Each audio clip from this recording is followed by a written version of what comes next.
J'ai signé cette pétition et je pense que je regrette qu'il y ait une pétition comme ça. Ça devrait être une évidence qu'Israël ne fait pas un génocide. Je veux dire, il y a tous les éléments pour montrer qu'Israël... Par contre, ce que j'aimerais parler, c'est de l'intention. On parle d'intention. Alors moi, ce que je voudrais dire, c'est qu'hier, il y a eu le rapport d'INA, donc le projet sur un sujet que j'avais travaillé pendant 4 mois et demi. C'est sur les violences sexuelles et les viols intentionnels donc du Hamas sur les femmes, jeunes filles et femmes israéliennes. Je peux vous dire que pendant 4 mois et demi, je n'ai pas dormi d'avoir vu, visionné et tous ces témoignages et les vidéos que le Hamas lui-même a publiées. Il ne faut pas oublier que la majorité du matériel que nous avions, intentionnellement, ils ont martyrisé, violé et des femmes et des jeunes filles.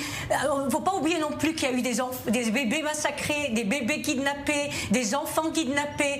Donc si on parle d'intention, moi la première chose que je voudrais dire pour les gens qui ont à cœur à l'humanité, israéliens, palestiniens, c'est de libérer toute la région du Hamas et du terrorisme. C'est la première chose à faire.